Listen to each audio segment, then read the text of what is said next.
자, 오늘 진도 나가죠. 자, 30페이지. 중개사무소의 개설 등록입니다. 이 부분은 교육제도가 지금 여기 들어가 있기 때문에 출제 비중이 3개 정도 되신다 보시면 됩니다. 그래서 교육 하나, 등록 기준, 절차 여기서 하나, 결격사유에서 반드시 하나가 출제됩니다. 그래서 3개 정도 비중을 갖고 있고요. 자, 그럼 교육제도 보겠습니다. 이 교육에 대해서는 우리가 등록을 하기 전에 미리 교육을 받는 거예요. 그래서 중개업 종사자는 모두 교육을 받기 때문에 교육 과정이 먼저 이제 편제가 되어 있는데, 우리는 이제 실무교육이라는 게 있어요. 그래서 중개업에 나가기 전에 받는 교육이 바로 실무교육입니다. 예전에 이걸 사정교육이라고 불렀어요. 현재 실무교육 실시권자는 시도의사로 되어 있죠. 그래서 대상자는 일단 3명이에요. 등록을 신청하는 공인인증서 받아야 되고요. 법인행위는 임원사원 전체가 다 받는 겁니다. 임원사원 전체가 실무교육 다 받아야 된다. 다음에 분사무소 설치할 때는 그 책임자가 실무교육 받아야 되고요. 소공사로 재직을 한다. 그러면 소공사가 되기 전에 미리 실무교육을 받고 오셔야 됩니다. 그래서 실무교육 대상자는 이렇게 되고요. 중개보조는 그럼 대상이 안 되고 있다는 거죠. 이렇게 되고. 그럼 이제 시기는요. 등록을 신청하잖아요. 그럼 등록 신청 전 1년입니다. 1년 내 실시하는 실무교육을 받아야 돼요. 그럼 오늘 등록을 신청한다. 그럼 거꾸로 역산을 해서 1년 내 교육을 받고 오셔야 됩니다. 그리고 분사무소의 책임자가 되고자 한다. 그럼 설치 신고 전에 소공사로 되고자 한다. 그럼 고용 신고 전 1년 내 모두 이수를 해줘야 돼요. 다만 중개업을 영위하다가 폐업 신고하잖아요. 폐업 신고한 다음에 1년 내 재등록을 한다. 그럼 이때는 실무교육을 면제해요. 또 고용관계 종료 신고가 되고 소공사로 다시 근무를 한다. 그럼 1년 내라면 그때는 다 면제를 해줍니다. 왜 그러냐면요.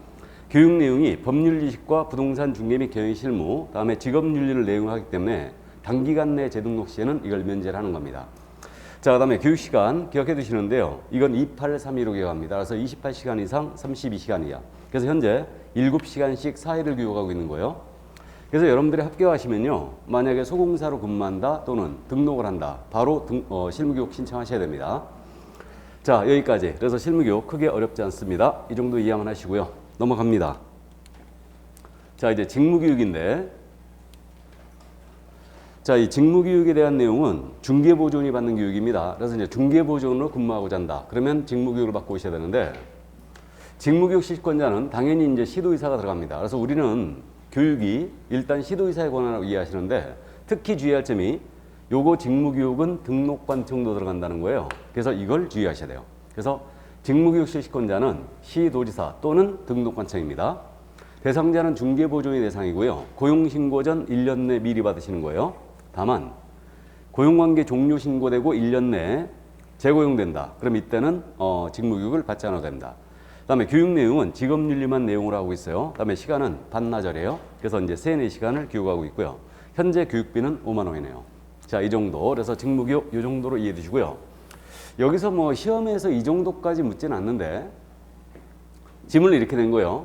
중개보조원이 되고자 하는 자는 고용신고 전 1년 내 등록관청이 실시하는 직무교육을 이수하여야 한다라고 만약에 낸 거예요.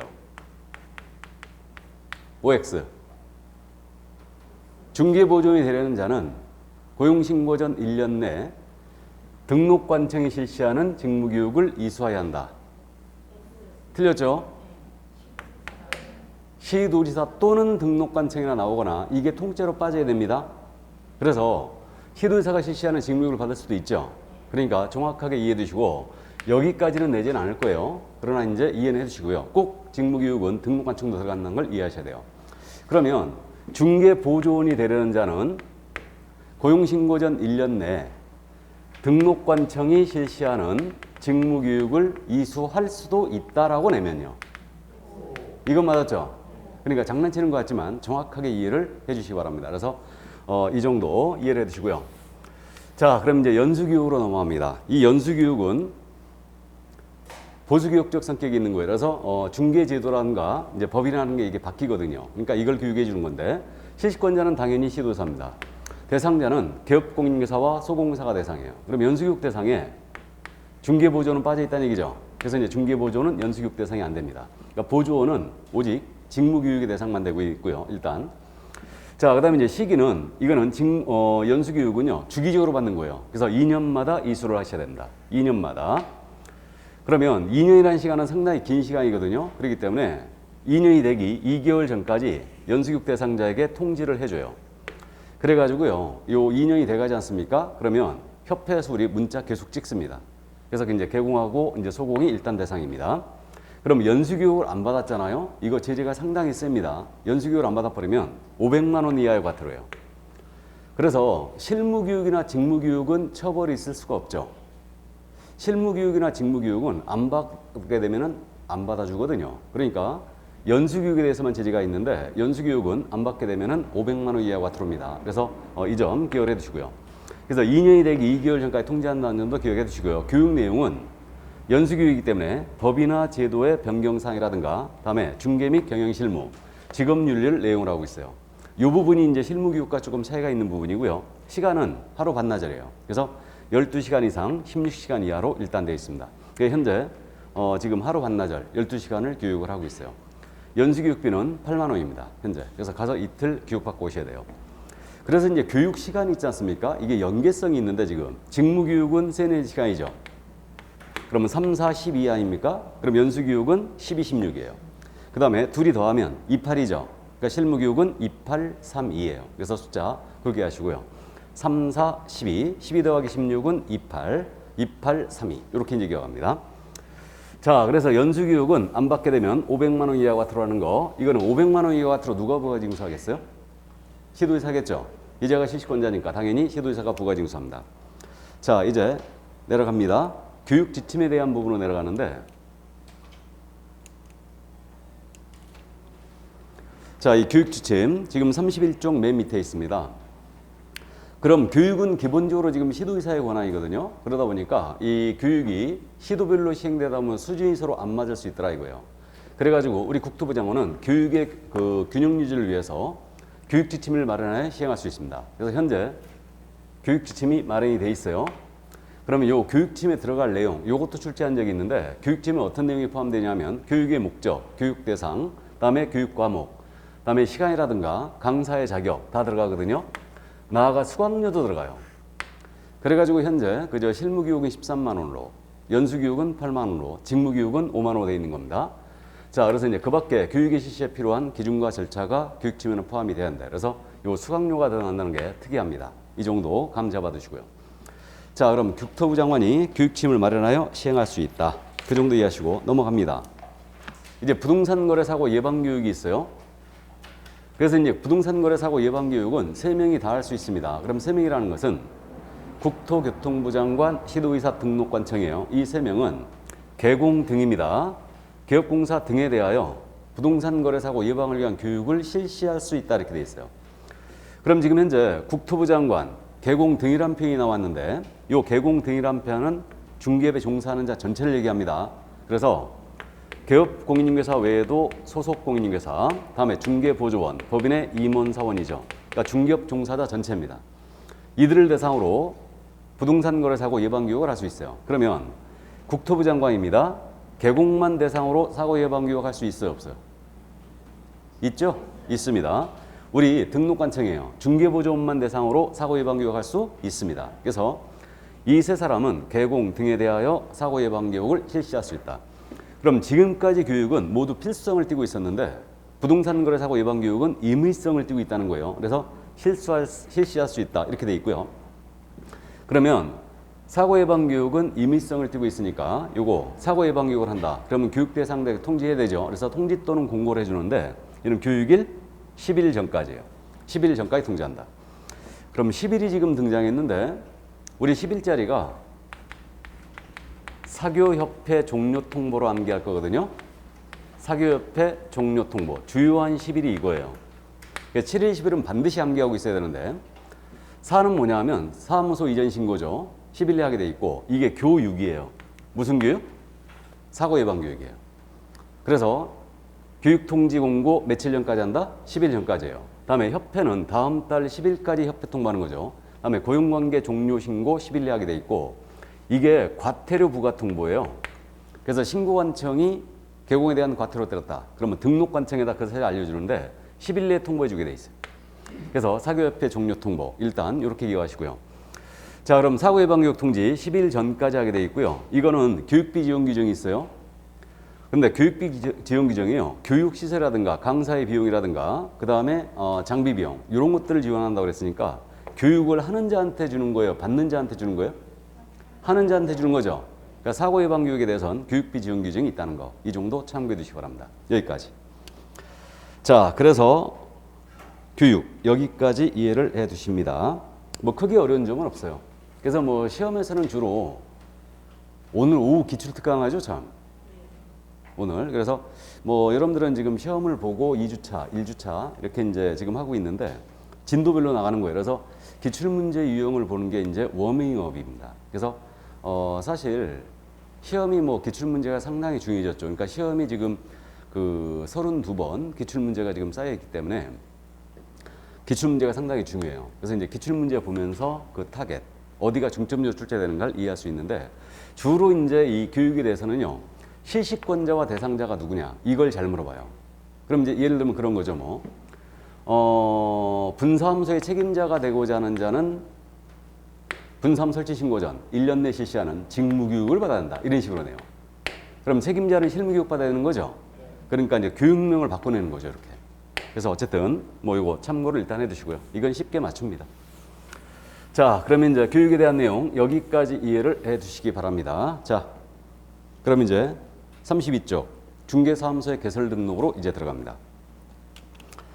자, 이제 우리는 자격을 취득했어요. 그럼 이제 등록을 신청을 하는 겁니다. 그래서 이게 등록에 대한 부분인데 요거 구조1항 조문이 지금 빠져 있거든요. 그래가지고 뭐 당연한 얘기인데 이거는 우리 법 구조1항 조문이에요.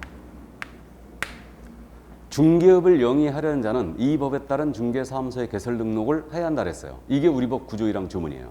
그래서 중개업을 하려는 자는 등록을 하라는 얘기예요. 그럼 중개업이 아닙니다. 분양대행이나 컨설팅만 하는 거예요. 분양대행만 합니다. 컨설팅만 합니다. 그럼 이거 등록할 필요가 있다 없다? 없어요. 근데 분양대행이나 컨설팅에 부수하여 중개를 업으로 하고자 한다. 그래도 등록은 해야 되죠. 그렇게 되고요. 우리 그저 국토부 유권 해석은요. 인터넷만으로 중개업을 한다라고 하더라도 등록을 해야 한다는 게 유권 해석인데 타당한 것으로 해석됩니다. 그래서 이제 그 정도 이해하시고요. 그럼 등록으로 오기까지 연역은 어떻게 되냐면 참고사항입니다. 이거는 1961년도에 소개업법이 있었어요. 이때 당시에는 신고제로 운영이 됐습니다. 이거 그랬다가 중개업법 1983년도 12월 말에 부동산 중개업법이 제정됩니다. 중개업법을 제정하면서는 이때는 허가제로 전환을 시켰어요. 그리고 이때 공인중개사 제도가 도입이 됐던 겁니다. 그래서 지금 83년도 박정희 대통령이 정권을 잡고 나서 경제개발이 한창 진행됐고요. 우리 지금 도시화 작업이 진행이 되던 시절이었어요. 그래서 부동산 투기가 만연했기 때문에 요거 신고제였던 것을 허가제로 전환시킨 겁니다. 그랬다가 IMF가 딱 터졌습니다. 그러면서 1999년도 7차 개정이죠. 중개업법 7차 개정을 하면서 현재 등록제로 전환시킨 거예요. 그럼 우리는 지난 시간에 지금 잠깐 제가 언급을 했는데 소개업법 시절에 신고하고 중개업법 초창기에 허가받고 진입한 분들이 지금도 존재한다고 그랬죠. 그분들을 우리는 뭐라 부른다고요? 중개인. 중개인이라고 부르고 있고 이건 강학상 표현이고요. 현재 우리 공인중개사법에는 법제 7638호 부칙 제6조 제2항에 따른 개업공사로 돼 있죠. 그러니까 부칙 규정에 의한 개업공사 그렇게 이해하시면 됩니다. 이들이 바로 중개인이에요. 지금도 현재 전국적으로 약 3,000명 정도가 영업을 하고 계십니다. 일단은 자, 그럼 이제 등록의 개념은 그거예요. 행정관청에 비치된 장부에다가 일정한 사실관계나 법률을 기재하는 행위, 기재 자체를 등록이라 하는데 그 정도 이제 개념만 파악하시고요. 영업 허가를 받는 겁니다. 이게 등록이에요. 자, 그럼 이제 등록의 성격을 가볍게 보는데 요거 등록의 성격 같은 건 출제 안 합니다. 근데 가볍게 이해만 해두시면 되는데 먼저 등록은 기속성을 띠고 있대요. 기속이란 말 아시죠? 기속이란 말은 재량권이 있는 행위가 아니다. 그러니까 기준에 적합하다면 반드시 등록을 해줘야 된다는 얘기예요. 이게 이제 기속성인데 그래서 거기 교재 보시면 공인중개사 또는 법인이 개설등록을 신청하였고 결격사유에 해당하지 않으며 등록 기준에 적합한 경우는 등록관청은 반드시 개설등록을 해줘야 된다 그랬죠. 그러면 지금 이 기속성이란 말이 그겁니다. 일정한 요건을 충족시켰다. 그럼 반드시 등록을 해줘야 된다. 따라서 등록을 거부할 사유가 딱 정해져 있거든요. 그러니까 당연한 얘기인데 이거는 공인중개사가 아닌 자, 법인이 아닌 자가 등록을 신청했다. 거부할 수 있겠죠. 등록 기준에 미달됐다. 거부할 수 있겠죠. 등록 신청한 자가 결격 사유의 어느 하나에 해당됐다. 등록을 거부할 수 있겠죠. 나아가서 이번 및 다른 법에 따른 제한에 위반돼 있어요. 여기에 위반돼 있으면 등록을 거부할 수 있습니다. 그래서 다른 법에 따른 제한이라는 게 세금 체납 같은 게 있다고 그랬죠. 세금 체납 같은 게. 그래서 세금 같은 거 체납하면 이제 요거 등록을 거부할 수 있어요. 세법 규정에 의해서. 이거를 참고해 두시고요. 자, 그래서 등록은 기속성이 있고요. 다음에 우리 등록은 적법 요건에 불과합니다.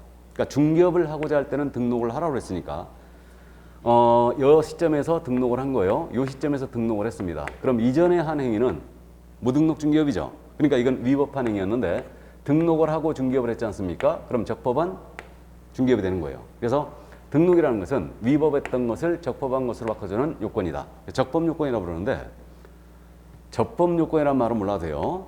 등록은 유효 요건이 아니라는 걸 이해하고 있어야 된다. 그럼 이게 뭔 얘기냐면 갑을 간의 거래를 우리 등록을 하지 아니한 자가 소개를 했습니다. 그럼 등록하지 아니한 자가 소개했다. 이 계약이 무효가 되는 것은 아니죠. 그러니까 이 등록은 계약의 효력에 영향을 미치는 요인이 아니란 얘기예요. 이걸 적법 요건이라고 그러고요. 유효 요건이 아니란 얘기죠. 그럼 계약은 그대로 유효합니다.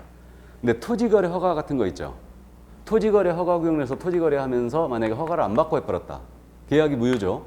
그러니까 토지거래 허가는 이건 사실상 유효 요건입니다. 효력 요건이에요. 그러나 등록은 그건 아니다. 이자는 처벌만 받을 뿐이고요. 이 계약 자체는 유효한 걸로 갑니다. 일단 자, 그럼 그 정도 이해해 주시고요. 그래서 지금 그저 우리는 적법 요건까지만 나와 있지 않습니까? 나머지는 참고예요. 참고인데 우리 등록은 영업 허가라고 그랬죠. 사실상 허가입니다, 이거. 그러니까 우리가 식당을 하더라도 식품위생법의 허가를 받듯이 그렇게 이거는 허가의 의미는 그거예요. 금지를 쫙 시켜놨다가 일정 요건을 충족시켰잖아요. 그러면 해제를 해주는 거예요. 금지를 해제를 이걸 허가라고 그러는데 그냥 쉽게 가자고요. 등록을 했지 않습니까? 그럼 너 중개업해도 좋다 하고 허용을 해주는 거예요. 그러니까 이건 실제로 허가입니다. 이거는. 그래서 그 정도 이해만 하시고요. 다음 우리는 전문 자격증이니까 당연히 일신 전속성이 있죠. 그러니까 등록은 일신 전속성이 있기 때문에 양도, 상속, 대여 다 안 되는 겁니다. 이렇게 되고 주된 심사의 기준을 사람을 기준으로 해요. 이자가 결격에 걸려 있는가, 자격은 취득했는가 이걸 보기 때문에 주된 심사의 기준을 사람을 기준으로 하고 있기 때문에 대인성을 띈다고 그러고요. 등록은 갱신제도가 있게요, 없게요? 없어요. 갱신제도가 없기 때문에 등록은 한 번 해놓게 되면 영원하다. 이걸 등록의 영속성이라 해요. 그래서 사실 이 허가와 많이 비교를 하는데 중개업법 초창기에 허가제였거든요. 이 허가는 재량권이 있었어요. 기속성이 없었습니다. 그 다음에 이 허가는 실질적으로 이제 대인성은 띄고 있고 일신전속성이 있는 건 맞는데 갱신제도가 있었어요. 허가는 5년마다 한 번씩. 근데 이 제도를 폐지해버렸죠. 그래서 등록은 영속성이 있다. 이 정도만 이해해 주시기 바랍니다. 자, 그러면 시험에 출제하는 부분은 아니지만 이 정도 이해하시고 이제 넘어갑니다. 그럼 등록 신청자로 지금 넘어왔는데 이게 이제 구조 2항 조문이에요. 동그라미 1번에 있는 내용이. 공인중개사, 소속공사 제외한다고 그랬어요. 공인중개사, 소속공사 제외하고 또는 법인이 아닌 자는 개설등록을 신청할 수 없다 그랬죠. 그래서 자연인의 경우는 반드시 자격증이 있어야 되고요. 그 다음에 일정 요건을 갖춘 법인만이 등록을 신청할 수 있습니다. 그래서 공인중개사 또는 법인이 아닌 자는 등록을 신청할 수 없어요. 그럼 소공사 제외라고 그랬는데 이 소공사가 제외된다. 이게 무슨 뜻이냐면 소속공사는 등록을 신청할 수 없다는 얘기예요. 동그라미 2번에 있죠. 그러니까 소공은 등록 신청할 수 없습니다. 왜 없습니까? 오늘 공부하죠. 이중소속 금지니까. 우리는 2개 이상의 중개사무소에 근무하는 거 안 되거든요. 그러니까 소속공사는 등록을 신청할 수 없다는 뜻이에요. 그래서 요거 최근에 지금 잘 묻기 때문에 일단 이해를 해 주시기 바랍니다. 가볍게. 공인중개사 또는 법인이 아닌 자는 등록을 신청할 수 없다. 이때 소공사 제외를 했는데 이게 소공사는 등록 신청이 안 된다는 얘기예요. 그만두면 신청할 수 있잖아. 그러면 안 돼요. 그러니까 소공사는 등록 신청할 수 없습니다. 이거. 자, 그럼 거기까지 이해해 두시고요. 이제 등록관청으로 내려갑니다. 그럼 등록관청은 중개사무소를 두려는 지역을 관할하는 시장, 구가 설치되지 아니한 시시장과 특별자치도 행정시시장을 말한다. 군소 또는 구청장이에요. 그래서 우리 특별자치도가 어딘지 알죠? 제주도죠. 서귀포시와 제주시가 있죠. 거기는 당연히 이제 등록관청 맞아요. 그럼 등록관청은 중개사무소 소재지 시군구청장입니다. 법인은 당연히 주된 사무소, 본점 소재지 관할 시군구청장이에요. 이렇게 됩니다. 그러면 중개사무소 소재지라고 했으니까 등록을 신청하는 공인중개사의 주소지가 아니죠? 그래서 만약에 우리 시험 지문에서 신청인의 주소지가 떴잖아요. 이유불문 이 지문 틀렸습니다. 신청인의 주소지는 단 한 번도 안 나온다. 중개사무소 소재지 시군구청장이 바로 등록과청이에요. 그럼 가볍게 등록과청 연습합니다. 서울특별시 노원구에다가 사무소 뒀어요. 그럼 등록과청 노원구청장 맞죠? 뭐 이건 이견이 없습니다. 이렇게 되고요. 다음 경기도 광명시에다가 중개사무소를 뒀어요. 그럼 등록과청 어디입니까? 당연히 광명시장이죠. 광명시장입니다. 자, 그런데 고양시, 일산, 동구가 있어요. 여기서 이제 문제가 생겼습니다. 그러면 이렇게 고양시가 있고 일산 동구청장이 있는데 이때는 등록관청이 어디입니까? 일산 동구청장이에요. 그래서 우리는 등록관청은 말이에요. 구청장이 있지 않습니까? 그럼 무조건 구청장이 등록관청이 되는 거예요. 그래서 등록관청은 무조건 구청장이다. 해서 이렇게 고양시처럼 특별시나 광역시가 아닌데 구를 넣은 시들이 있죠.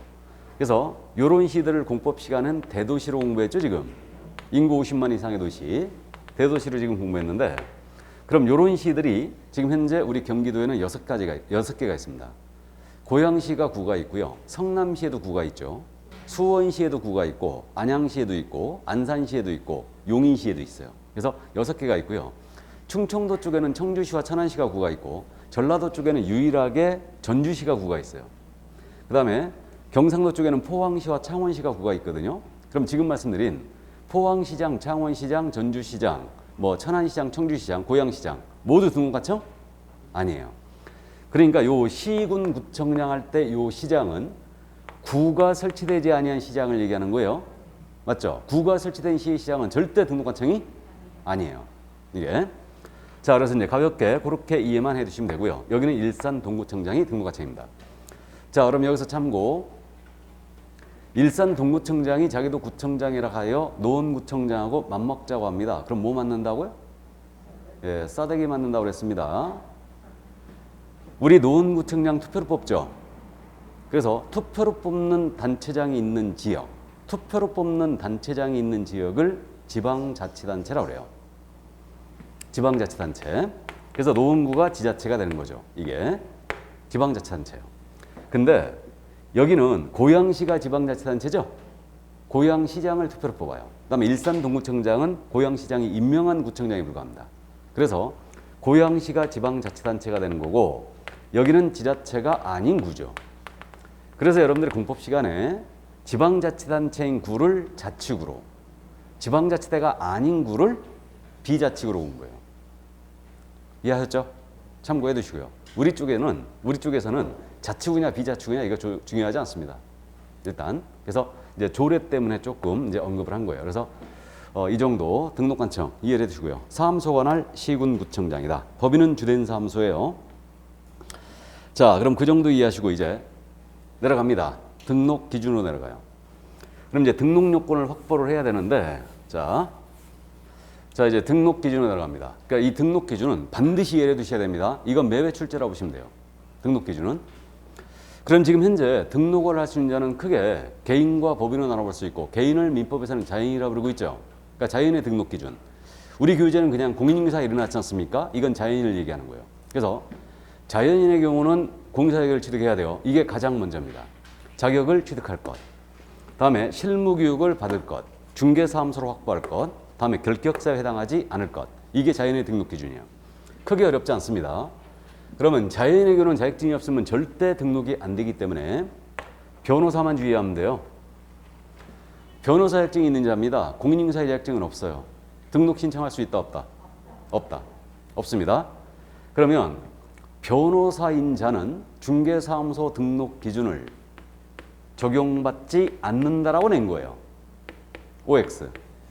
X죠. 변호사일지라도 자격증이 없으면 등록 안 된다는 얘기죠. 그러니까 변호사도 등록 기준을 적용받는다죠. 그래서 이렇게 이제 이해하고 계셔야 되고요. 자, 그럼 이제 요거 개인의 경우 문제 없습니다. 다음에 실무교육은 이미 했어요. 그러니까 이제 등록 신청 전 1년 내 실시하는 실무교육 미리 받으셔야 되죠. 미리 받으셔야 되고요. 여기서 참고 소공사로 근무를 하다가 고용관계 종료 신고됐어요. 종료 신고하고 1년 내에 등록을 들어가는 거예요. 등록 신청하는 겁니다. 실무교육 다시 받을 필요가 있다 없다? 없다. 1년 내라면 다 면제하는 거예요. 그러니까 크로스로 가도 다 면제한다. 그러니까 중개업을 영위하다가 폐업 신고해버리고 1년 내 소공으로 내가 간다. 받을 필요 없죠. 근데 소공으로 재직하다가 1년 내 등록을 들어간다. 역시 받을 필요 없습니다. 임원 사원이 된다. 받을 필요 없습니다. 그 정도 이해하시고요. 다음에 이 실무교육은요. 실무 수습으로 대신할 수 있다 그랬어요. 실무 수습을 포함한다 그랬거든요. 그래가지고 이게 지금 실무 수습을 포함한다라는 규정이 들어온 게 꽤 됐습니다. 지금 벌써 한 7, 8년 된 것 같은데 그래가지고 지금 이게 실무 수습 제도가 도입되려나 보다. 그래가 그때 이제 한창 난리가 났었는데 여전히 실무 수습 제도를 도입하지 못하고 있습니다.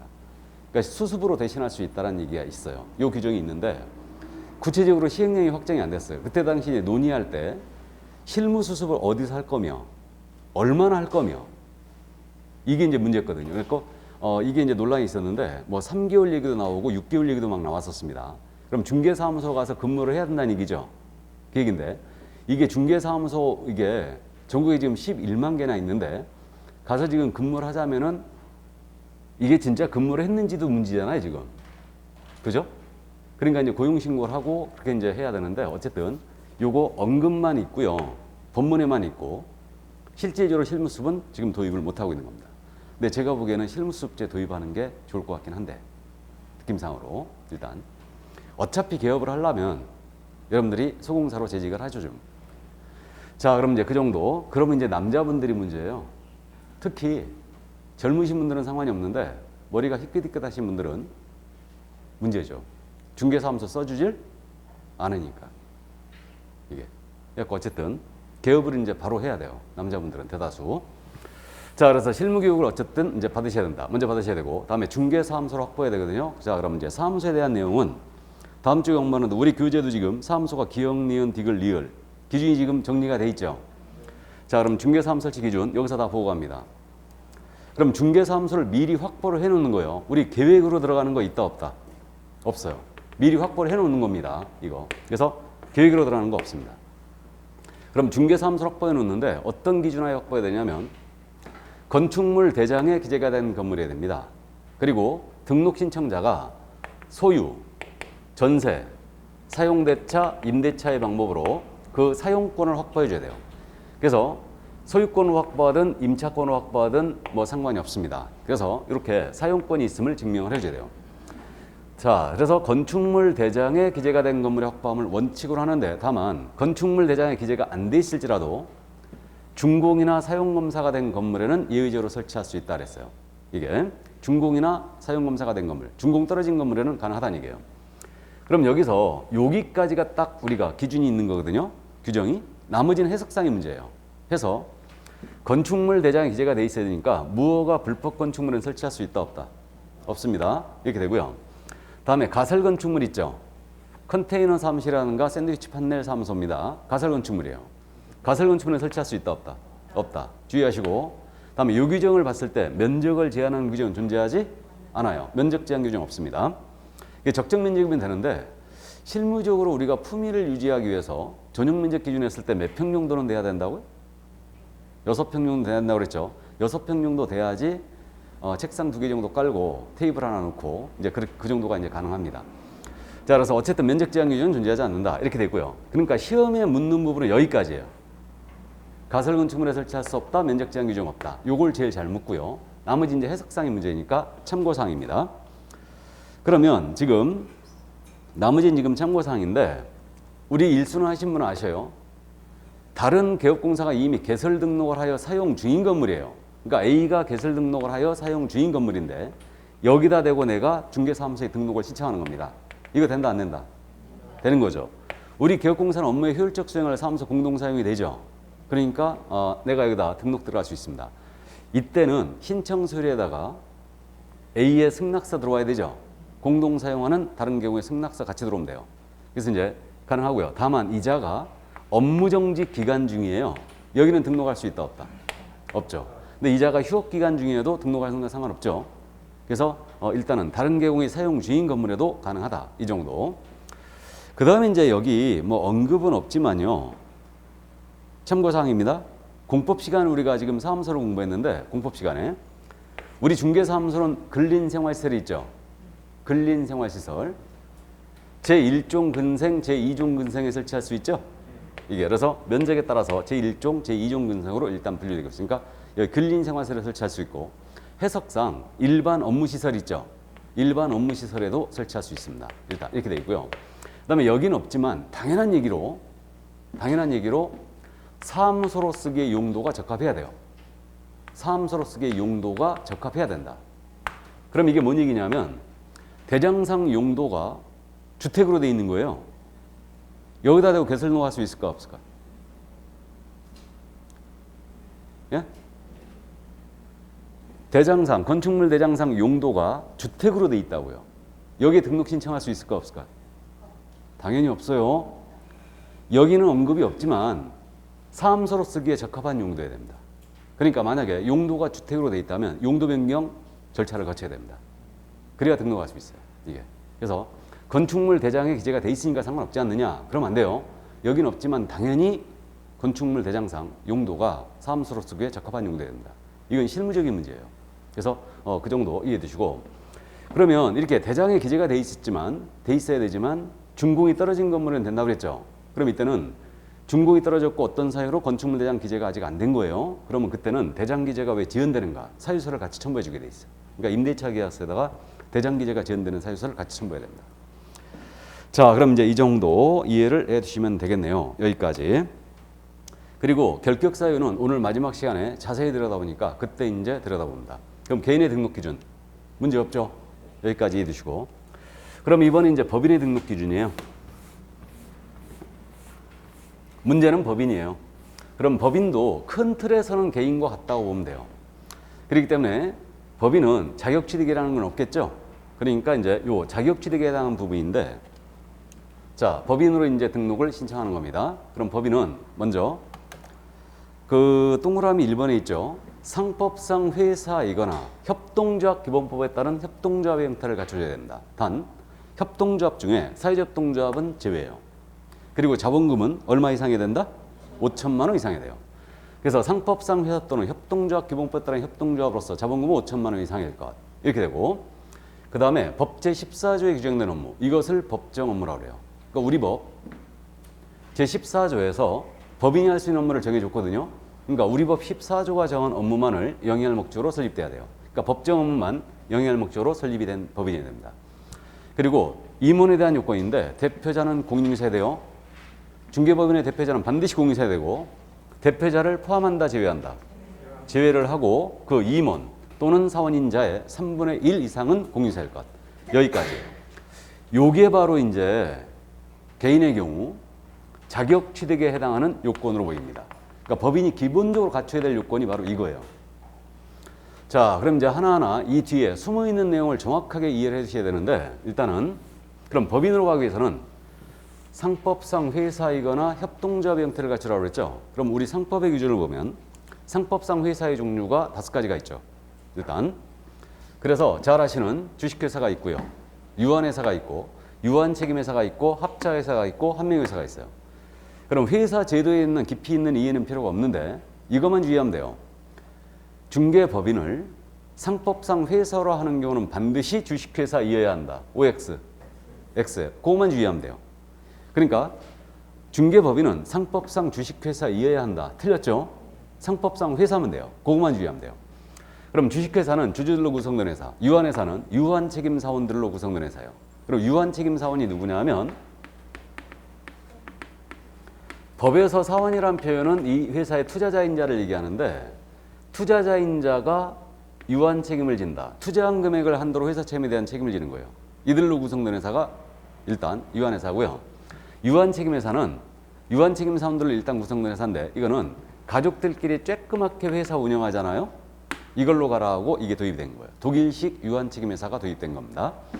그래서 주식회사는 우리 상법이 대규모를 이상했고, 유한회사는 소규모를 이상했던 거예요. 그 다음에 아주 쬐꼬만 회사로 간다는 유한책임회사로 가라는 얘기고, 그럼 이 한명회사는 유한회사와 정반대 회사인데 여기는 또 무한책임사원들로 구성된 회사예요. 그럼 무한책임사원은 회사의 투자자로서 회사 참여에 대한 끝까지 책임을 지는 거예요. 이게 무한책임사원입니다. 개인 재산 가지고 책임을 지는 거예요. 그래서 이게 이제 무한책임사원이고 이들로만 구성된 회사가 한 명 회사예요. 그럼 합자회사는 뭐냐면 유한책임사원과 무한책임사원이 합작된 회사다. 요게 바로 이제 합자회사입니다. 그래서 상법상에서 지금 5가지가 이거고요. 그 다음에 이제 협동조합이거든요. 협동조합은 우리가 주변에서 많이 봅니다. 조합원들의 권익 향상을 위한 단체로 보시면 되는데 우리가 주변에서 볼 수 있는 신용협동조합, 축산협동조합, 노협동조합 이런 거 아니에요. 그거는 특별법에 의해 설립된 법인들입니다. 협동조합 기본법에 따른 협동조합을 얘기합니다. 그래서 중개협동조합 탄생을 예고를 한 건데 그래서 협동조합 기본법에 따르면요. 조합원 5명만 있으면 협동조합 설립이 가능하고 시도지사한테 신고하면 됩니다. 그리고 설립 등기함으로써 이제 법인이 성립이 되는 거예요. 그래서 중개협동조합, 그러니까 공인인사 5명이 모여가지고 조합원 구성해가지고 일단은 협동조합으로 가도 돼요. 그래서 이거는 분명히 법인이 맞습니다. 단 협동조합 중에 사회협동조합은 제외예요. 그럼 사회협동조합이라는 게 뭐냐면 일단 개념적으로는 지역 주민들의 복리 증진을 위한 협동조합이라든가 취약계층, 소외계층에 대한 일자리 마련을 위한 협동조합, 이게 사회협동조합이에요. 그래서 제가 이걸 실례를 뭘로 쓰냐면 이 마을이 만약에 복숭아 주산지다. 그러면 그 마을 주민들이 복숭아를 공동으로 생산하고 공동으로 판매하고 공동 브랜드를 쓰고 그런 게 있죠.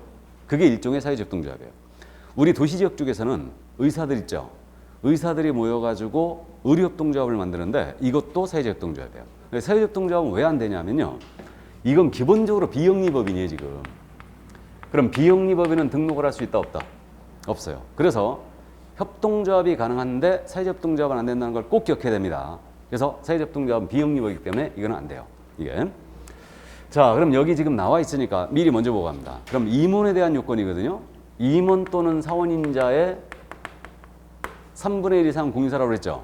공인사 된다고 그랬는데 그럼 임원이라는 자는 누구냐면 당연히 주식회사 유한회사 이사감사가 임원이고요. 여기 유한책임회사는 업무집행자라는 분이 있어요. 이분이 임원이 맞아요. 이분이 임원입니다. 그 다음에 여기 협동조합도 임원이 이사 또는 감사예요. 그래서 이제 이렇게 돼 있고요. 이때 우리 법에도 사원이란 표현이 등장했는데 이 사원은 합자나 한명회사의 무한책임사원만 얘기합니다. 왜 그러냐면요. 요 무한책임사원이 회사 업무 집행 권한이 있고 그건 의무이기도 해요. 상법의 규정을 보면 상법에 무한책임사원이 회사 업무 집행 권한이 있다 그랬으니까 이자가 주식회사 유한회사 이사와 동격인자예요. 그래서 무한책임사원들은 이사들처럼 법인 등기부에 전부 다 등기됩니다. 전부 다. 끝까지 책임을 지기 때문에. 그래서 바로 우리 법에서 얘기하는 이 사원이라는 표현은 누굴 얘기한다고요? 무한책임사원. 이자가 정확하게 누구냐 이걸 몰라도 됩니다. 그냥 처음 들으신 분은요. 이게 우리 법상 얘기하는 사원은 합자나 한명회사의 무한책임사원을 얘기한다. 그래서 그 정도 이해하시면 돼요. 그러니까 바로 이 얘기입니다. 유한회사로 중개법인 설립하잖아요. 그럼 대표자 빼고요. 이사, 감사의 3분의 1 이상이 공유사한다는 얘기예요. 합자회사로 중개법인 설립했잖아요. 그러면 대표자 빼고요. 무한책임사원, 무한책임사원의 3분의 1 이상이 공인중개사야 돼요. 이해하셨죠? 자, 그래서 임원사원 여기까지 이해해 두시고 자, 그러면 이제 상법상 회사, 임원사원에 대한 내용을 이제 다 본 거예요. 다 봤고요. 그러면 자본금은 무조건 5천만 원 이상이 된다고 그랬습니다. 그러니까 이제 이 자본금은 법인 설립할 때 초기 투하자본을 얘기하시면 돼요. 그래서 법인 등급에 나타난 납입 자본금이 무조건 5천만 원 이상이 돼야 됩니다. 법인은. 그래서 5천만 원 이상이 되고요. 그 다음에 이제 법정 업무만 영위할 목적으로 설립이 돼야 하는데요. 그러면 우리 법 제14조에 규정된 업무. 이게 이제 법정 업무인데 요거는 다음 주에 자세히 공부하거든요. 그러니까 오늘은 법정 업무가 뭐냐 요거만 따져보고 그냥 넘어갑니다. 그래서 이 법인이 할 수 있는 업무라는 거. 법정 업무가 지금 7가지가 정해져 있죠.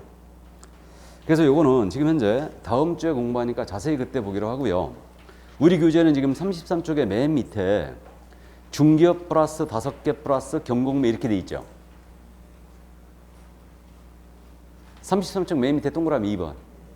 찾았습니까? 그럼 토탈 몇 개예요 지금? 7개죠. 법인이 할 수 있는 업무는 특별 규정이 없는 이상 7개 외에는 아예 할 수가 없습니다. 그럼 그 7개라는 게 뭐냐면 필수 목적 사업으로 중기업은 들어가 있어야 되죠.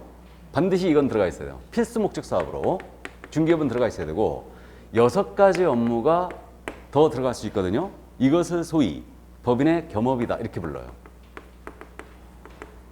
이 6가지 업무를 법인은 꼭 해야 됩니까? 할 수 있습니까? 할 수 있어요. 가능한 겁니다. 근데 중개업은 필수 모축 사업으로 들어가 있어야 돼요. 그럼 그 6가지 업무라는 게 주택 및 상가에 대한 관리 대행 가능하고요. 다음에 부동산에 대한 이용 개발 거래에 관한 상담. 이게 바로 컨설팅이죠. 부동산 컨설팅 가능하고 기업 공인인사를 대상으로 한 중개업의 경영 기법 및 경영 정보 제공할 수 있어요. 이게 경영 컨설팅인데 이걸 전문 용어로 프랜차이즈라고 불러요. 이거를 중개업 프랜차이즈 할 수 있고요. 주택 상가에 대한 분양 대행이 가능하고요. 그다음에 경공매 업무가 수행하는 가능하고 마지막으로 주거 이전에 부서는 용역의 알선. 그래서 이게 가능합니다. 그럼 이사업체나 도배업체가 주거 이전에 부서는 용역이죠. 이걸 직접 운영하는 건 안 되고 소개까지만 됩니다. 그래서 법인의 경험 6가지가 이거고 이거는 우리가 두음자 따서 이제 암기를 하는 거죠. 관상차분 경이에요. 이렇게 되는데 다음 주에 자세히 보기로 하고. 그럼 여기서 우리가 주의할 점은 그거예요. 등록 신청 들어온 법인이 목적 사업에 개발업이 들어가 있는 거. 부동산 개발업이. 그럼 등록을 수리한다 안 한다? 안 한다는 얘기예요. 그런데 등록 신청 들어온 법인이 목적 사업에 중개업만 딱 들어가 있어요. 중개업만. 등록 수리한다 안 한다? 한다는 얘기죠. 중개업만 들어가 있어도 돼요. 6가지 꼭 해야 되는 거 아니죠? 자, 그럼 이제 여기서 잠깐 법인의 등록 기준 무조건 출제하거든요, 이거. 그러니까 꼭 이해를 해두시는데 문제 유형이 2가지로 크게 분류돼요. 그러니까 이제 기출 문제를 하면서 이런 부분들을 이제 정리를 우리가 해나가는데 다음은 법인의 등록 기준이다. 옳은 거 틀린 거 골라라. 그래가지고 문제를 냈어요. 중개업만을 영위할 목적으로 설립되어야 한다. OX. X죠. 틀렸죠? 자, 그런데 공인인증서명령 등록과 관련한 설명이다. 옳은 거 틀린 거 골라라. 중개업만을 영위할 목적으로 설립된 법인은 중개사무소의 개설 등록을 할 수 있다라고 낸 거예요. OX. 이건 오죠? 이해되세요? 그러니까 이걸 이제 익숙하지 않은 분들은 우리 중개사법을 아주 애로가 많죠. 그러니까 정확하게 이해하고 있거나 이걸 갖다가 이제 공부하기 싫어하시는 분들은 말장난한다고 그래요. 말장난. 저는 중개사법 말장난하는 거다. 이거 제일 싫어하는 표현이에요. 말장난하는 걸 제가 여러분들한테 강의하겠습니까? 근데 이제 좋게 얘기하면 사실 말장난은 맞는데 좋게 얘기하면 디테일하게 내는 거예요. 그러니까 정확하게 이해하고 있어야 되고 중개사법은 국어도 잘해야 된다. 국어도. 이게. 자, 빨리빨리 적응하셔야 돼요. 이런 부분들. 그래서 이거 이제 이 정도 이해해 두시고 이게 바로 법정 업무예요. 자, 그럼 자세한 내용은 우리가 다음 주에 보니까 다음 주에 나 휴강인가? 석탕이라면서요. 어쨌든 다 다음 주에 이제 보겠죠. 자, 그럼 법정 업무 이 정도 이해를 해 두시고요. 그럼 이제 임원에 대한 요건. 대표자는 공인인증서야 돼요. 대표자가 공인인증서 아니다. 등록 수리하지 않습니다. 그리고 대표자를 제외한다고 그랬죠. 작년 시험에 이걸 포함으로 냈어요. 그래서 대표자를 제외하는 겁니다. 기본적으로 이해하고 있어야 되고요. 임원 또는 사원인자의 3분의 1 이상이에요. 이때 이제 이들은 공인인증서야 됩니다. 그러면 이거 우리는 숫자 정확히 기억해야 되죠. 2분의 1이냐 3분의 1이냐. 이거는 이렇게 갑니다. 등록 들어갈 때 법인의 임원이 대표자 빼고 3명이 있다. 그럼 1명은 공인인증서야 되죠. 그러니까 3명 중에 1명은 공인인증서야 된다. 이렇게 기억하세요. 3명 중에 1명은 공인인증서야 된다. 그럼 나머지 2명은 공인인증서 아니어도 되죠. 이거는 투자자를 받아들여도 좋다는 얘기예요. 그래서 이제 그렇게 하시고. 그래서 지금 요거 임원 사원인자의 3분의 1 이상은 공인인증서야 된다. 그럼 만약에 이 법인의 임원이 6명이 있으면은 2명은 공인인증서야 되죠. 7명이라면 3명은 공인인증서야 된다. 됐죠? 자, 그래서 이제 그 정도 이해해 두시고. 그래서 34쪽 보면 아주 재밌는 표현이 있죠. 거기 34쪽에 지금 주의 부분이 있지 않습니까? 주의 부분의 그 3번째 줄 보면 대표자를 제외한 임원 또는 사원이 1명에서 3명인 경우는 1명 이상이 된다고 그랬죠. 공인인증서가. 그 얘기고 4명에서 6명인 경우는 2명 이상이고 7명에서 9명인 경우는 3명 이상이 공인인증서야 된다. 이거 머리 좋으신 분만 얼른 이해하죠? 아닌가? 그러니까 3명 중에 1명은 공인인증서야 돼요. 이해하셨죠? 그러니까 3분의 1 이상이 공인인증서야 됩니다. 그러니까 그 정도 이해하시면 되고 나머지는 개인과 똑같다 보시면 되는데 법인도 실무교육을 누군가 받아야 됩니다. 그럼 대표자는 무조건 실무교육 받아야 되죠. 이때 임원 사원 전체가 대상이라는 걸 주의합니다. 그러니까 임원 사원 중에 자격증이 없는 임원이 3분의 2가 있을 수 있죠. 그럼 자격증이 없는 임원은 실무교육 대상이다 아니다? 실무교육 대상이에요. 그래서 자격증이 없는 임원도 모두 받으셔야 됩니다. 그래서 이제 그 점 주의하시고, 그다음에 건축물 대장이제 건물의 중개사무소 확보해 놓는 거예요. 미리. 그래서 확보해 놓으셔야 되고, 그리고 마지막으로 결격에 해당하지 않아야 된다고 했죠. 이때 법인도 결격에 해당하면 안 되고요. 임원 사원 중에 단 1인이라도 결격자가 있잖아요. 그럼 이때는 등록을 수리하지 않습니다. 그래서 임원 사원 전체가 결격에 해당이 안 돼 있어요. 이게 바로 등록 기준이었어요. 여기까지.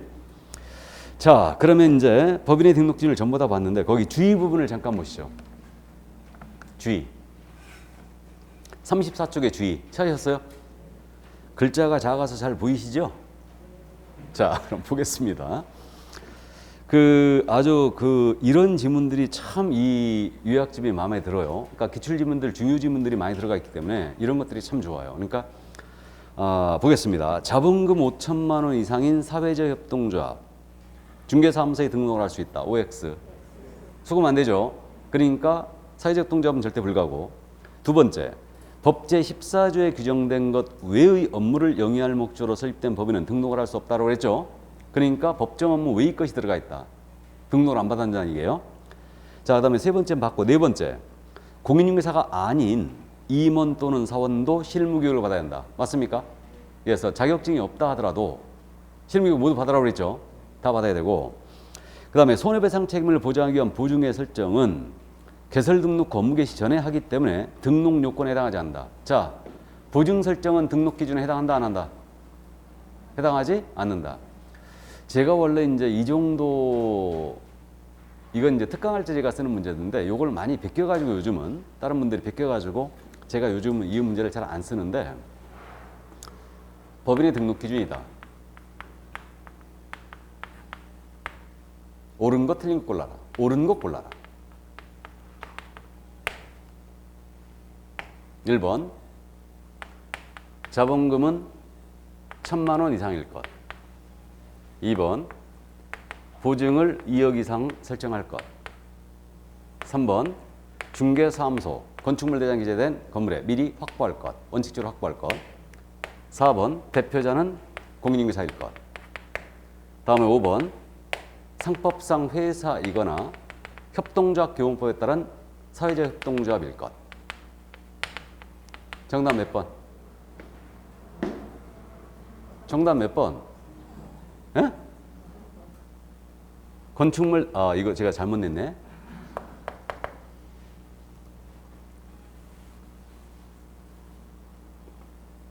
직무교육을 받았을 것.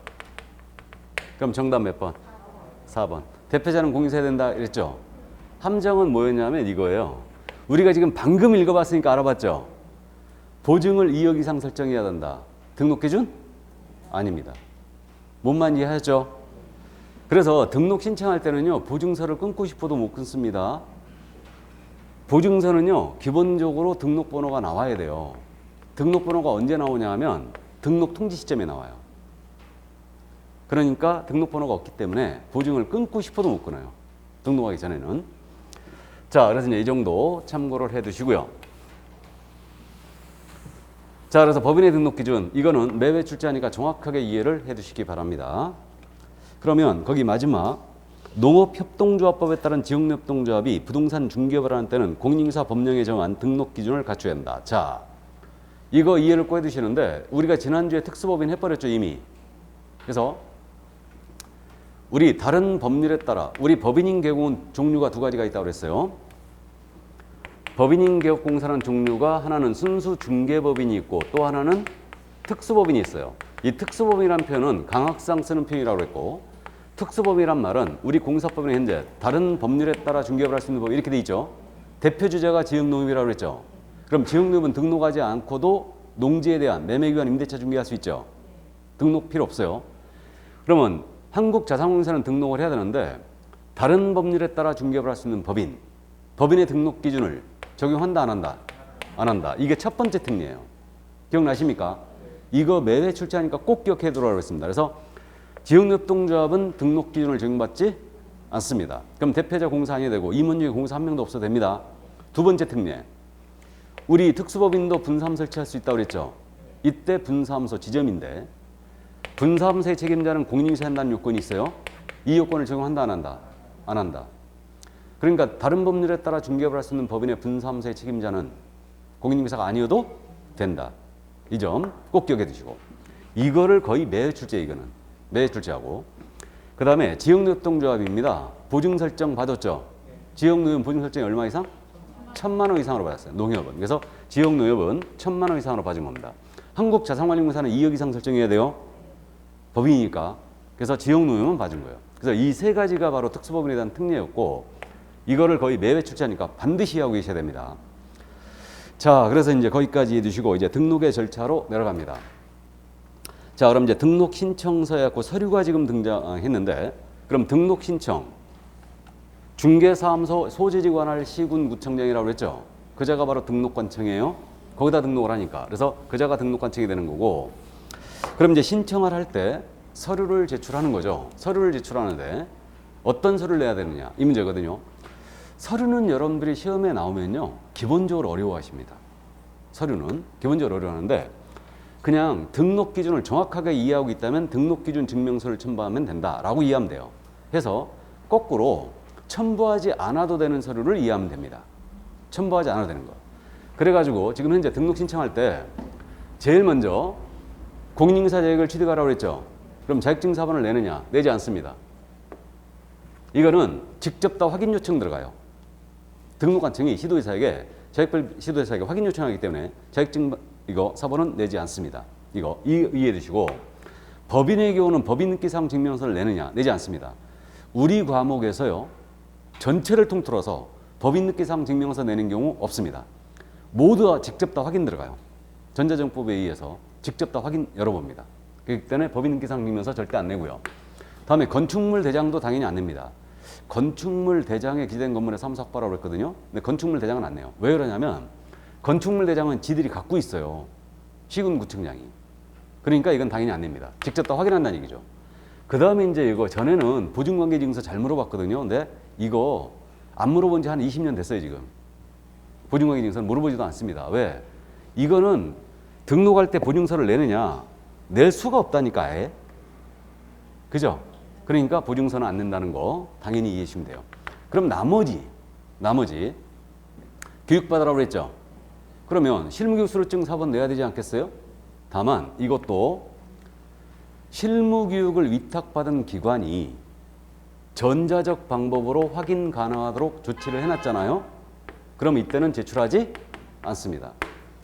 그러니까 협회에서 지금 위탁 수행을 하고 있는데 협회에서 만약에 한민우 이놈은 실무교육 받았다 하고 전자적 방법으로 온라인화 시켜놨어요. 받았다는 걸. 그럼 등록관청이 열어볼 수 있죠. 이때는 이제 제출하지 않습니다. 그러나 원칙적으로 내는 거예요. 그래서 이제 이 정도 참고하시고 그 다음에 세 번째가 지금 등록 기준이 사무소 확보라고 그랬죠. 그럼 사무소 확보 증명서로 내야 되겠죠. 그러니까 사무실 임대차 계약서 들어와야 됩니다. 다만 그게 준공은 떨어진 건물인데 대장 기재가 안 돼 있다. 그럼 대장 기재가 왜 지연되는가? 사유서 내야 되겠죠. 다음 마지막으로 결격에 해당하지 않았나 그래서 기준이 그럼 결격에 해당하지 아니함을 증명한 서류 내국인 있죠.